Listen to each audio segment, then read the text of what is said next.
Hello and welcome to the Comic Cave. I'm Ramsey, aka Captain Away, and today I'm looking at the collection for the event story Superman, Krypton Returns. Yes, I know I said I'd probably wait, but whatever. I felt like talking about it. Wanna fight?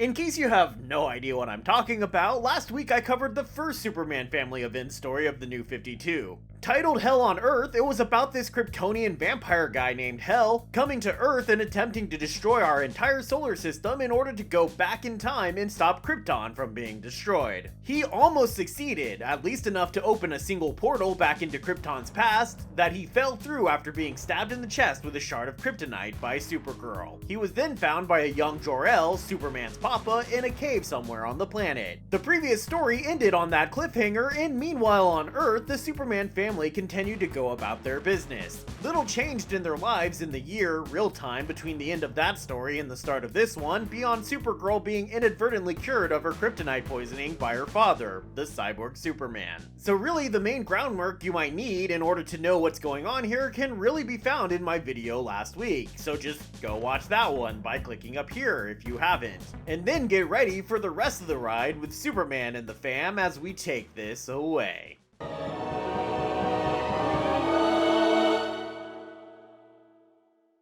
The collection opens with Superboy issue 0, taking us back into days of Krypton's past as this other dude named Khan, not the same as the Khan we know, leads a violent clone revolution on Krypton. And hey look, it's Supergirl! I love how the narration boxes are perfectly situated on the art in order to highlight Kara's appearance on the page. When you're just staring at this double-page spread as a whole, it would be easy enough to lose Supergirl as just another splash of color on the page. So the narration boxes here are very intentionally placed to make sure to draw your eye to the exact right location that they want you to look.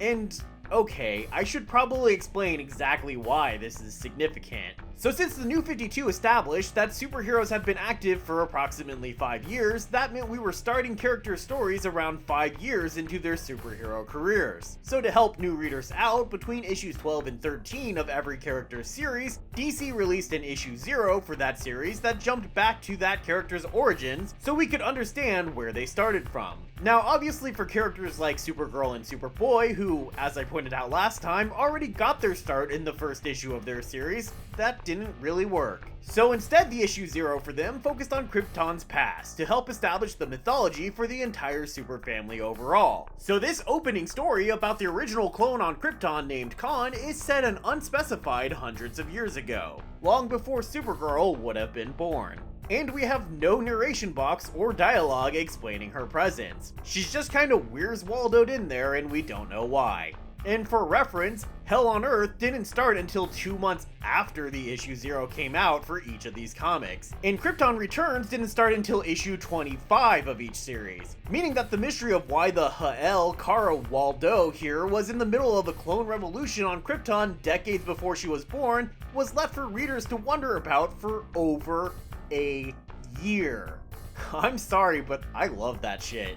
Seeing things so clearly planned out in advance come back around again for greater impact later on is one of my favorite things in stories, and it's something comic books can do so much better than any other medium I can think of. In fact, I would argue it's one of the major reasons the MCU has been so popular, because it's really taken that aspect of comic books and brought it into a movie universe, and I love that. But that's only the first 3 pages of this issue, and it's not the only thing remarkable about it. While a fair amount of it is stuff that won't make much sense to you if you haven't read the first arc of Superboy, like this bit here where he's just ignoring a woman burning to death in her house, a fair amount of it is used to actually explain just why clones are so hated on Krypton. And it's still kinda just racism. The creation of clones, and please, for now, just ignore this weird devil guy. I'll explain him if I ever cover the New 52 Superboy series. Anyway, the creation of clones was linked to the Kryptonian space program. As I mentioned last week, Krypton had that problem where the gravitational pull of the planet was too great for people to get off the planet, and intrepid astronauts attempting to pilot ships into space were killed by that gravity. So Kryptonians created clones as sacrificial puppets to send into space instead, so no real lives were lost, and this allowed them to finally succeed at getting out there. And with the success of Clones in Space, Other industries decided they wanted clones too, so more and more clones were made for more and more purposes, until Krypton was raised up on the backs of an entire slave race that they had created. That is, until the day the clones decided to rebel and killed their masters. In the history of Krypton, this was described as an impulse control problem among the clones, but it sounds to me more like the slave race just got sick of your shit, white people. I mean Kryptonians. I mean, I'm sure this has no relevance to real-world situations whatsoever. That would be silly. This led to a full-on revolution, and eventually a leader named Khan would emerge, resulting in the strike shown at the beginning of the issue where the clones destroyed the weather-controlling technology on the planet, an event believed to start the planet down the road to its destruction. Eventually the clones would be stopped, but the story for some reason doesn't end there, and we also learned that an apocalypse cult is formed on Krypton, a sort of shadow government that pushed to outlaw things like space travel, cloning, and certain scientific endeavors that could have helped discover and potentially even prevent the end of the world. I personally find this tidbit really interesting and would have really liked to see this series take the time to delve deeper into this plot thread, but sadly it mostly ignores it. But that does bring us to Superman's Issue 0 story. Set just months from the destruction of Krypton, it sees Super Dad Jor-El investigating Krypton's core, and discovering that the planet is doomed. Doomed! Doomed! Oh, right, we already knew that. Sorry, I guess that drama was unnecessary. But the Kryptonians seem to either not know it or chose not to believe it, and Jor-El's insistence that something devastatingly bad is going to happen to Krypton makes him a target for people that are, we can assume, part of that apocalypse cult I mentioned. And a group of them blow up the core research center to stop him from investigating any further into the matter. They then break into his home and attack him and his wife, Lara. They say they're working for someone called the Eradicator, who Superman fans may remember primarily from the Return of Superman epic as the Superman imposter with his silly sunglasses. Oh, the 90s. This little terrorist group didn't do their homework though, and made a big mistake in attempting to do the typical damsel in distress hostage situation here. As it turns out, Lara trained at the Kryptonian Military Academy and is ready for some beatdown times. Oh yeah, get some! Even with more attackers showing up, this power couple are able to work together and take them out, with Jor-El zapping most of them into the Kryptonian prison dimension called the Phantom Zone, and the last of the troublemakers simply, dissolving for some reason. And as the pair share a hug, we pull back from the scene to reveal that everything that has been happening has been observed by Superman himself. Gasp! The plot thickens! We also get Supergirl's Issue 0, which focuses on her papa, Zor-El. Wait, so their parents named them Jor and Zor? Yeah, alright.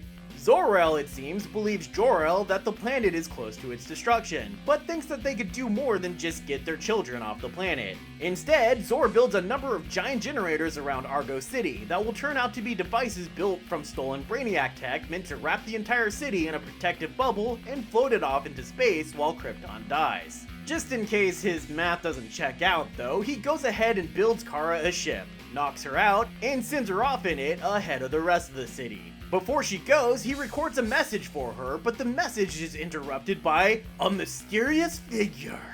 This is actually a mystery introduced in Supergirl Issue 5, where Kara watched this hologram and saw him killed. So finally now in this flashback issue, we get to see that his mysterious assailant is none other than Allura, Zor-El's wife. So Jor and Zor married Lara and Allura. I feel like I'm starting a limerick or a nursery rhyme.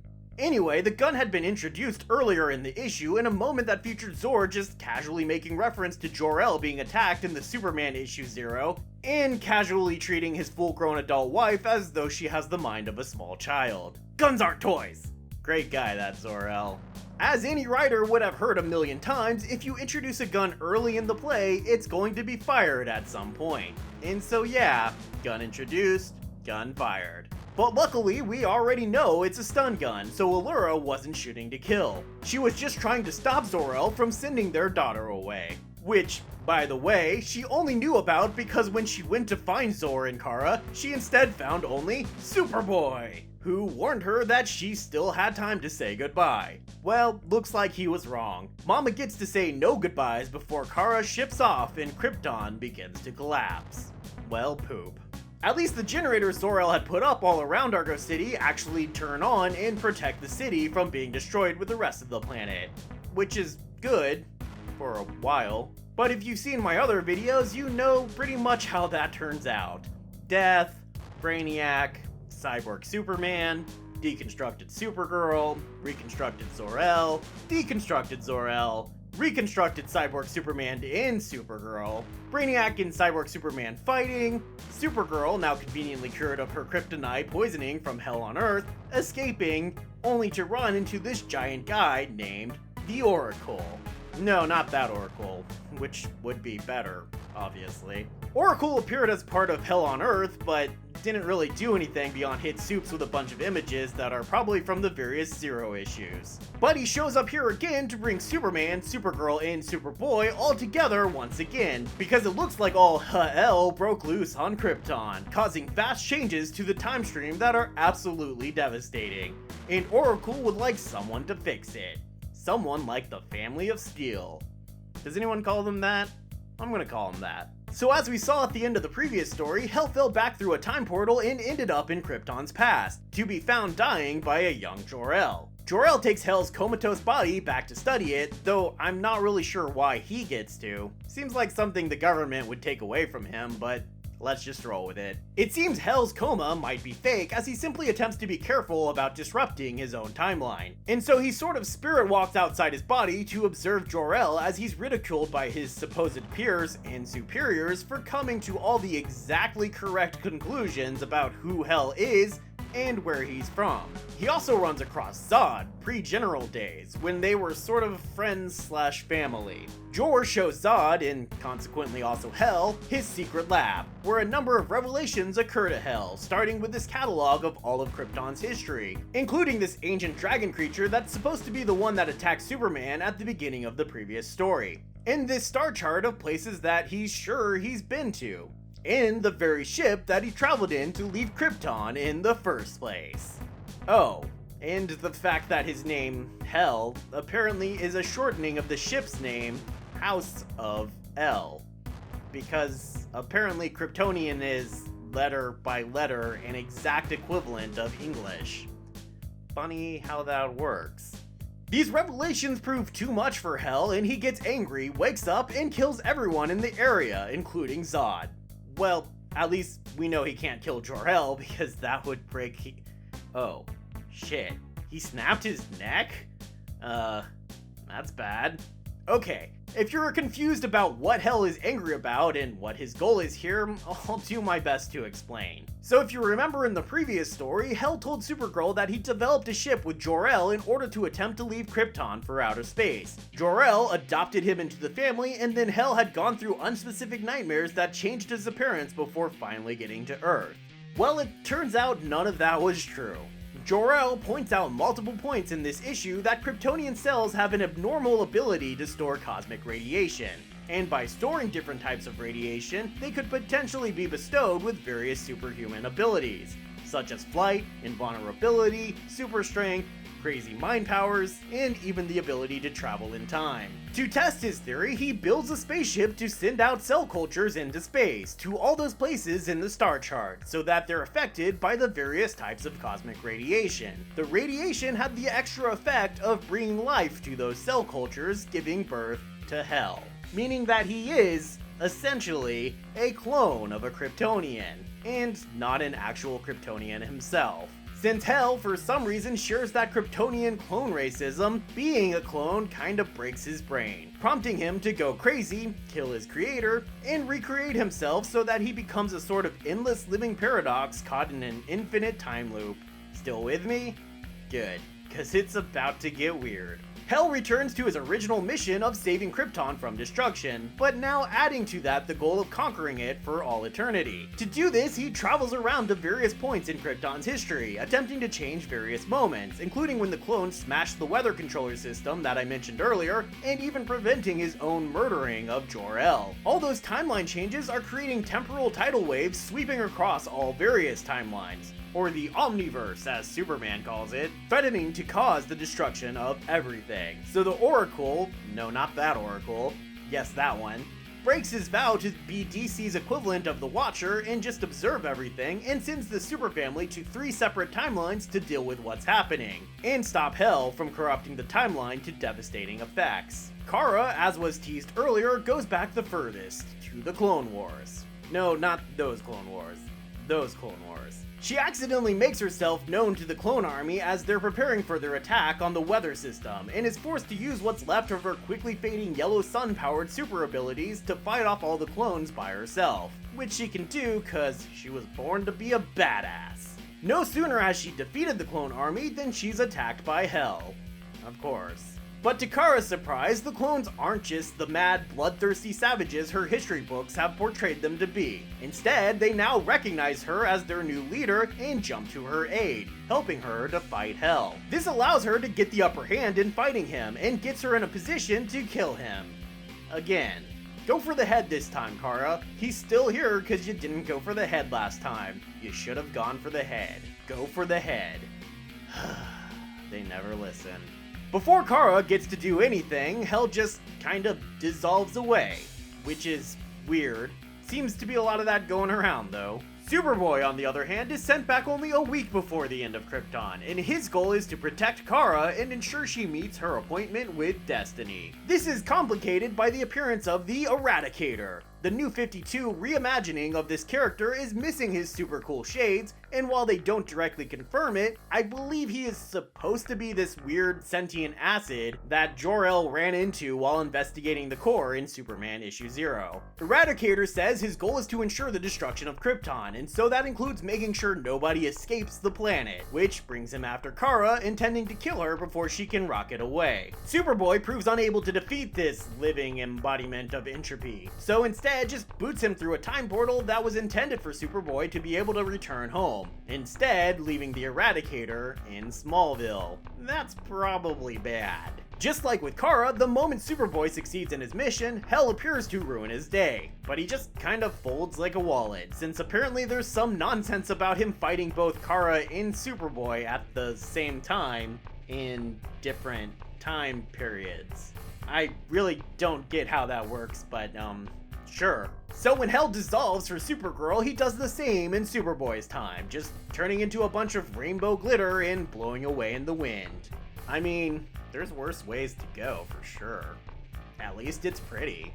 Superboy then hides away for the next week so that he can be around to show up to tell Allura about Kara like we saw earlier, and also help both Argo City and Supergirl's escape pod take off from the planet. He says he uses up the last of his telekinesis to do this, and then falls into the exploding planet and dies. Which, oddly enough, is not the end of his series, but again, I'll get to that when and if I cover his series on this channel. Superman was sent back into Jor-El's secret lab just months before the explosion of the planet. He runs into his mom, who initially attacks him, thinking him a thief or an intruder. But once he starts showing sign of confusion and sickness, instead she just starts worrying about him. But when she goes to fetch Jor-El to get him to have a look at the stranger, Superman secretly follows her home to witness the events from his issue 0. Here, he's interrupted by the sudden appearance of Jor-El? This Jor-El is apparently from an alternate future where Hell kept him alive, and he's managed to come back into the past to help ensure that Krypton perishes so that Superman's regular story can come to pass. So they head to the core of the planet to discover that Hell is down there.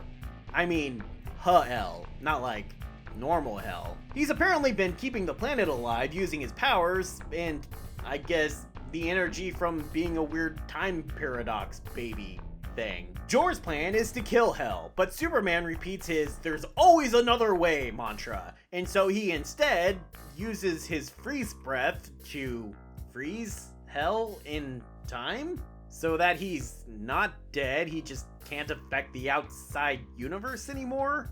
he can do that? This apparently completes their mission, so Oracle simply sends them all home. But in the space behind them, for the briefest of moments, Krypton reappears and then vanishes again. Oh, they invoked the title! You know what that means. It means it's time for the breakdown.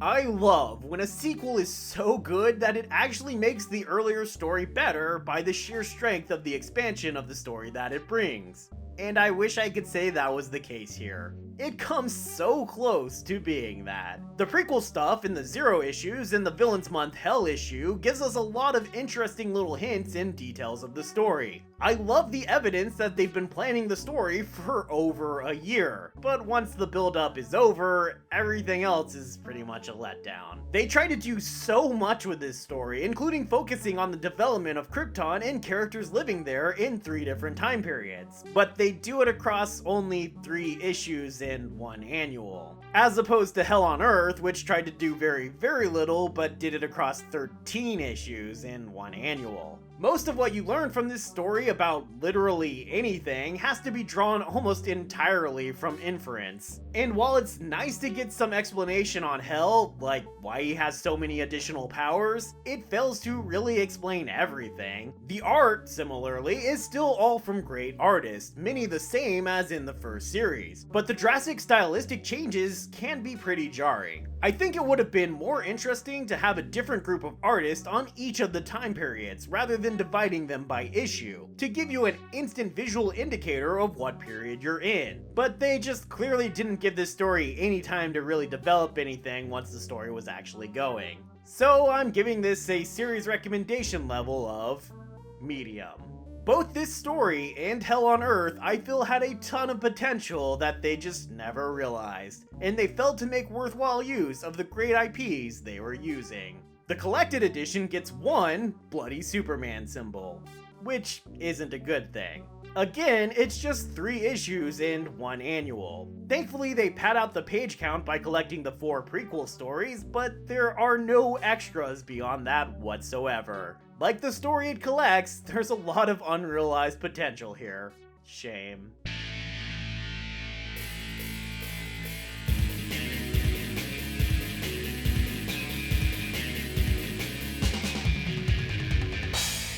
Thanks everybody for watching. Judging from last week, you guys really like Superman stories. That's good, cause I think this is going to be a pretty Superman heavy year for the channel. So if you haven't already, make sure to click subscribe to be here for all of it, and I hope to see you next time, right here in the Comic Cave.